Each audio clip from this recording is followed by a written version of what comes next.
Assalamualaikum warahmatullahi wabarakatuh. My name is Estia Aswita. I'm going to explain about a material in a subject of Introduction to Psycholinguistics. Okay. Today I want to explain about a material of the deaf and language.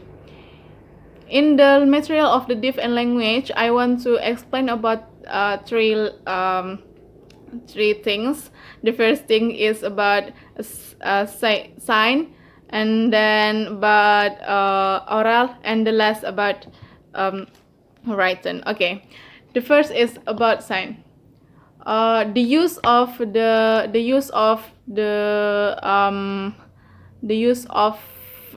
sign language and gesture. There are two criterion for sign language as a sign language. The first is a formal criterion for a true language. Sign language is a true language because the language system allows signer to comprehend and produce an unrestricted number of grammatical sense language. This feat can be accomplished with limited number of signs or vocabulary and system or syntax and semantic. Okay, the second is in an informal criterion for a true language. Abstract sentence can be compared through signing.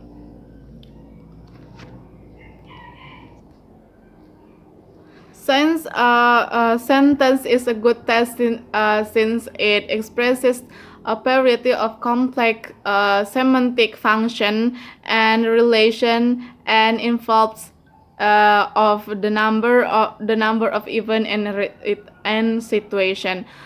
In sign language, there are two terms. The first term is the complete and incomplete sign language. Complete sign language is the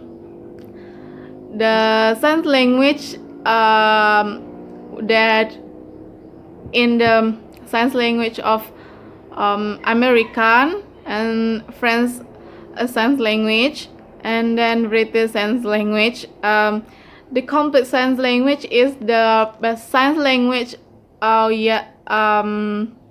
that are not limited to word. So the all word can express.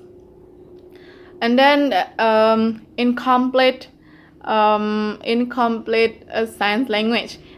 Incomplete sign language is sign language that in the developing countries, the incomplete sign language is the sign language that limits of word. Okay.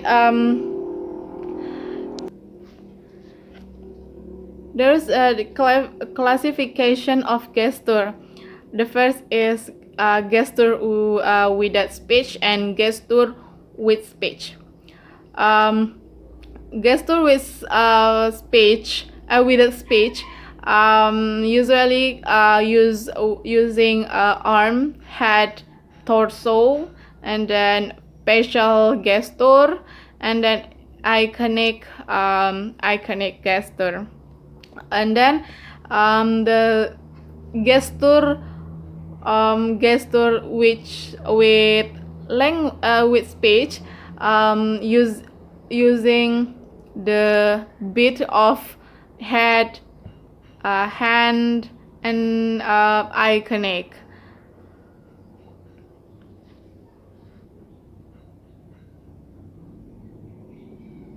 And next,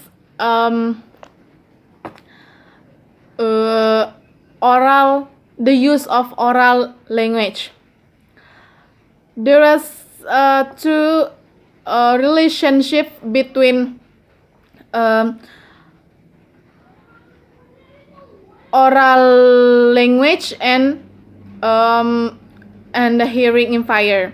The first is oral approach successful with less hearing impair, and the second is oral approach fail with the severely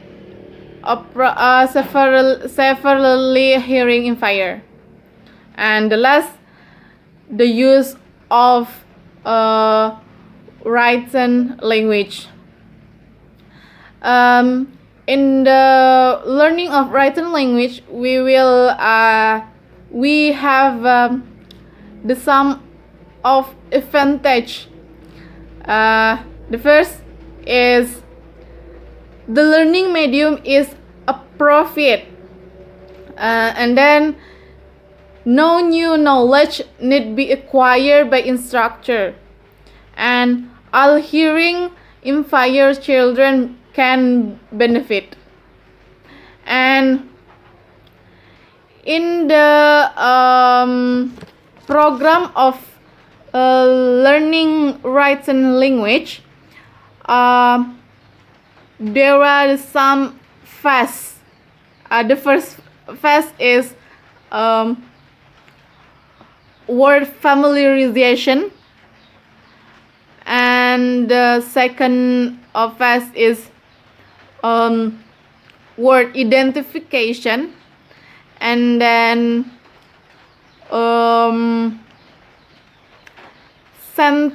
phrase and sentence identification, and the last is the paragraph identification and story identification. I think enough for explanation today. Thank you for your attention. I'm sorry